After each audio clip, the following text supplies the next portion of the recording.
Sejamos mais uma vez muito bem-vindos ao canal do Sercom, Centro Espírita Reencontro com o Mestre. Que os nossos mentores espirituais possam nos envolver em muita luz e muita paz, elevando nossos pensamentos a Deus, nosso Pai, e a Jesus, o nosso Mestre. Que eles nos auxiliem a compreender um pouquinho mais sobre essa lição que vamos refletir, que é do Pão Nosso, ditado por Emmanuel, através da mediunidade de Francisco Cândido Xavier. E a lição de hoje é a de número 119, cujo título é Ajuda Sempre, e tem a citação do Atos dos Apóstolos, capítulo 21, versículo 13, que diz o seguinte: Mas Paulo respondeu: Que fazeis vós, chorando e magoando-me o coração? Segundo Emmanuel, nesta lição, esta é uma das passagens mais dramáticas do Atos dos Apóstolos. Isso porque Paulo profere essa frase quando ele estava a caminho de Jerusalém e os seus companheiros tentavam impedi-lo de seguir adiante. Isto porque um profeta de nome Ágapo havia dito a eles de que Paulo seria preso e amarrado, conforme ele demonstrou com o próprio cinto de Paulo. E na sequência, com certeza, ele seria condenado à morte. Então, os seus companheiros, seus seguidores, tentaram impedir que Paulo seguisse adiante. Foi quando então Paulo profere essa frase, porque ele estava convicto de que ele deveria cumprir a sua missão até o final, e que ele já estava pronto, se necessário fosse, até para morrer em nome de Jesus Cristo. Vejam bem, por que Emmanuel diz que esta é uma das passagens mais dramáticas do Atos dos Apóstolos? Porque justamente aqueles a quem Paulo sempre auxiliou, sempre ensinou, estavam tentando demover Paulo da sua missão, daquilo que ele já estava ciente de que iria acontecer em algum momento. E ao invés de estimular, eles estavam querendo impedir que Paulo cumprisse a sua missão. Missão essa que, de certa forma, todos nós temos. Antes de reencarnarmos, nós passamos por um projeto reencarnatório em que nós podemos escolher as provas pelas quais nós vamos passar.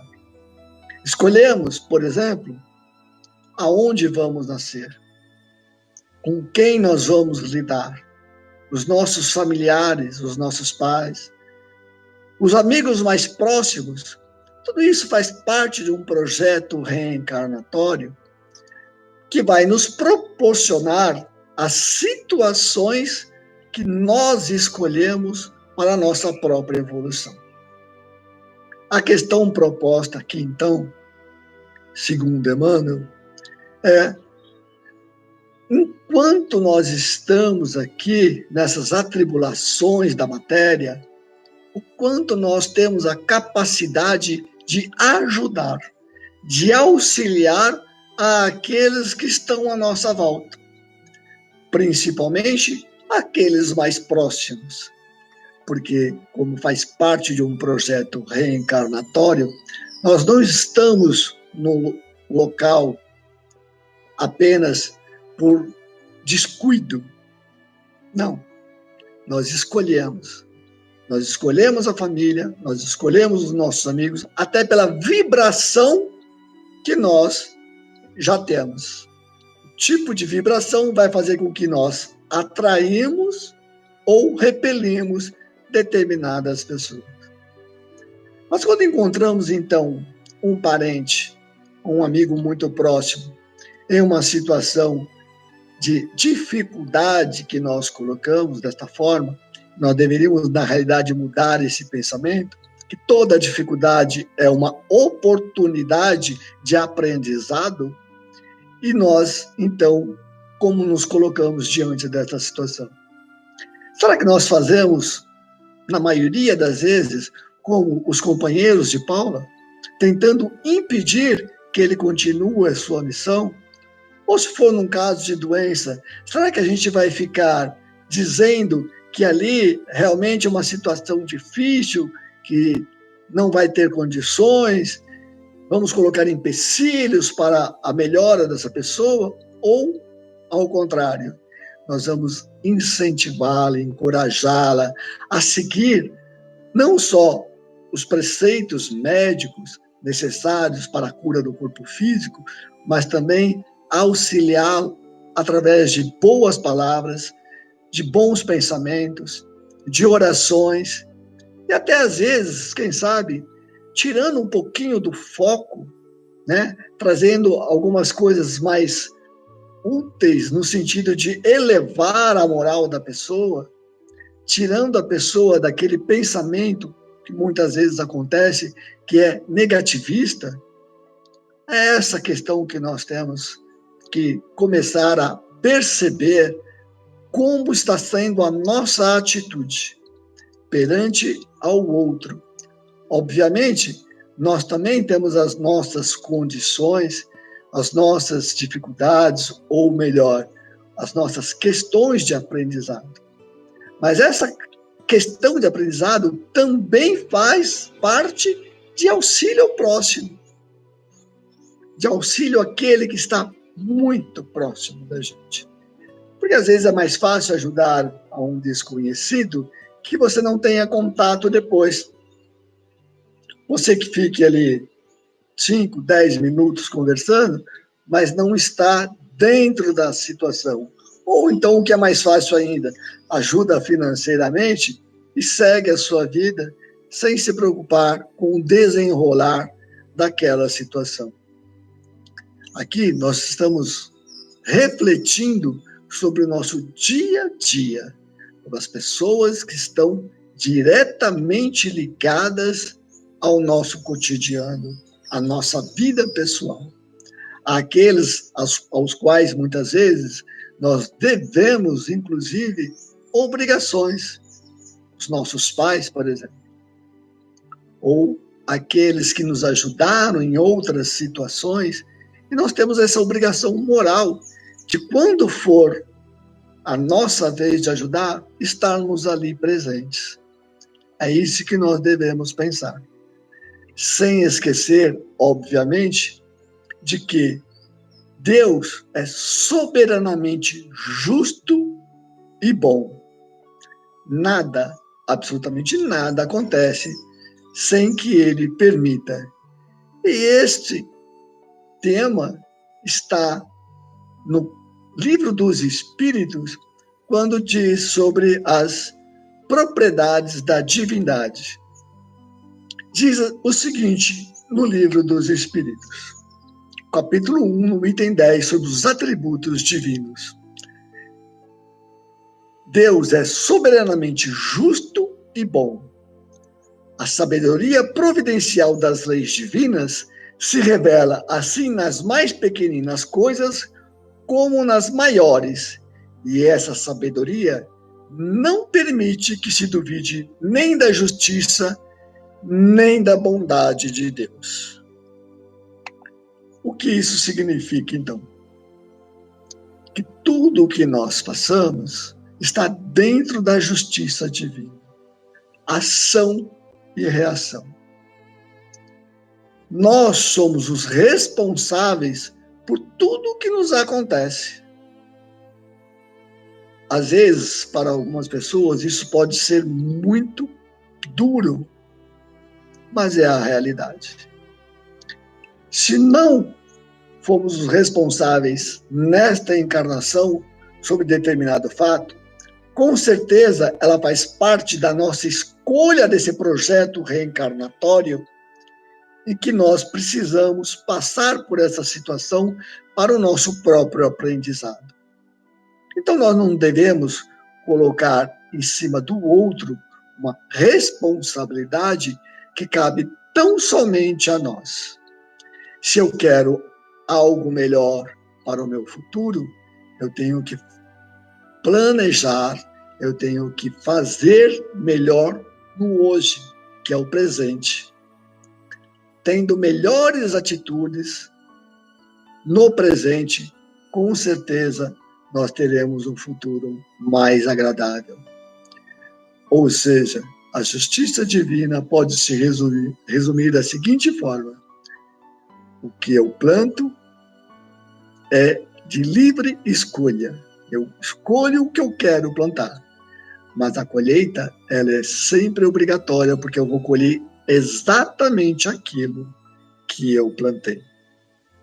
Então, precisamos observar um pouquinho melhor aquilo que nós estamos plantando hoje, aquilo que nós estamos fazendo hoje para conosco e para o outro. A ajuda que é possível ser feita, muitas vezes a gente releva, a gente renega, a gente fala, depois eu faço, e vai postergando alguma coisa que nós poderíamos já estar fazendo hoje, plantando hoje, auxiliando o nosso próximo, de todas as formas, mas principalmente através do auxílio fraternal, aquele apoio moral de estar do lado, de ouvir a pessoa, de querer confortar a pessoa de alguma maneira. E isso a gente pode fazer de diversas formas, inclusive através da nossa oração. A gente pode pedir a compreensão daquele momento e efetivar o aprendizado que todos nós precisamos. Tanto aquele que passa por uma dificuldade, quanto nós que estamos em condições de auxiliá-lo. Chico Xavier tem um texto maravilhoso que coloca exatamente como é que nós devemos agir perante esse projeto reencarnatório. E ele diz o seguinte: nasceste no lar que precisavas, vestiste o corpo físico que merecias, moras onde melhor Deus te proporcionou, de acordo com o teu adiantamento. Possui os recursos financeiros coerentes com as tuas necessidades, nem mais, nem menos, mas o justo para as tuas lutas terrenas. Teu ambiente de trabalho é o que elegeste espontaneamente para a tua realização. Teus parentes, amigos, são as almas que atraístes com tua própria afinidade. Portanto, teu destino está constantemente sob teu controle. Tu escolhes, recolhes, eleges, atrás, buscas, expulsas, modificas tudo aquilo que te rodeia a existência. Teus pensamentos e vontades são as chaves de teus atos e atitudes, são as fontes de atração e repulsão na tua jornada à vivência. Não reclames, nem te faças de vítima. Antes de tudo, analisa e observa. A mudança está em tuas mãos. Reprograme a tua meta, busque o bem e viverás melhor. Embora ninguém possa voltar atrás e fazer um novo começo, qualquer um pode começar agora e fazer um novo fim. Este é um texto maravilhoso que Chico nos deixou. Infelizmente, a maioria de nós reclama demais de tudo que nos acontece. Até da temperatura, se está chovendo muito, se não está chovendo. se está calor demais, se não está calor. De tudo nós reclamamos. Se o copo, por exemplo, estiver pela metade, uns dirão, está um pouco vazio. Outros dirão que não está cheio. É difícil a gente enxergar a realidade. O copo está pela metade. Mas nós focamos sempre na parte de reclamar, de exigir algo que às vezes nem está ao nosso alcance. Não é nosso direito. Nós ainda não adquirimos aquele direito através da meritocracia. Jesus nos disse, a cada um segundo a sua obra. Então, que possamos fazer mais e melhor para o próximo e para nós mesmos. Aí nós teremos condições de almejar algo mais tranquilo, quem sabe, algo melhor. E esse melhor não significa necessariamente uma vida de abundância, mas o melhor intimamente, de coração, o nosso melhor do bem-estar, de gostar de estar aonde nós estivermos, de aceitação daquilo que nós já construímos para nós mesmos, através da ajuda ao próximo também. Mas não vamos querer algo além das nossas condições, algo que nós ainda não merecemos. Nem mesmo Cristo conseguiu agradar a todos. Há quem acha que pode agradar a todo mundo. Isso é utopia. É impossível. Porque quem quer agradar a todos, acaba não agradando a ninguém. Porque viramos joguetes. Ora eu faço isso para agradar fulano, ora eu faço o contrário para agradar Beltrano. E não agrada a ninguém. Nós devemos ter a certeza de que nós vamos fazer o nosso melhor. Nós vamos ajudar sempre dentro das nossas possibilidades, não fugindo das nossas responsabilidades. Não praticar o bem é praticar o mal. Não existe dois termos. Se eu tenho a condição de auxiliar e não o faço, aí está o mal. E eu serei responsável por tudo que eu fizer de bom e o que eu não fizer também. E, obviamente, tudo que eu fizer de mal. Então, é essa reflexão que tem que ficar para a gente. O quanto nós estamos ajudando o nosso próximo a se reerguer, qualquer que seja a situação. Madre Teresa de Calcutá tem uma expressão maravilhosa. As mãos que ajudam são mais sagradas do que os lábios que rezam. Então nós devemos, cada dia mais, nos preocuparmos menos em falar e mais em ajudar o nosso próximo. André Luiz, através de Chico, nos deixa um outro grande ensinamento. Seja útil em qualquer lugar, mas não guarde a pretensão de agradar a todos. Não intente o que o próprio Cristo ainda não conseguiu.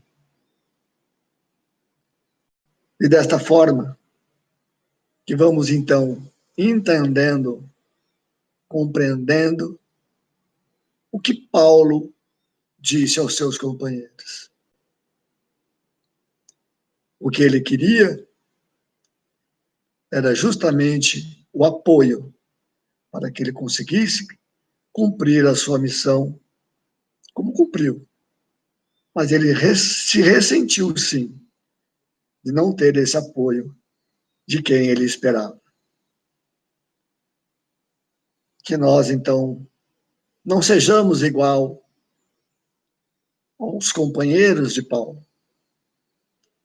Que possamos dar o apoio necessário, merecido, àqueles que estão à nossa volta. Somente assim nós poderemos, ao sair desta encarnação, olharmos para trás e dizer, como Paulo, eu cumpri a minha missão. Estive ao lado de quem precisava, na hora que precisava, e auxiliei. Galgando assim a oportunidade de maiores empreendimentos. Auxiliar, quem sabe, como um dia fez Paulo, ajudando toda a humanidade, deixando ensinamentos maravilhosos. Que nós possamos, então, evoluirmos, pouco a pouco, ajudando sempre àqueles que estão à nossa volta. Que assim seja, graças a Deus.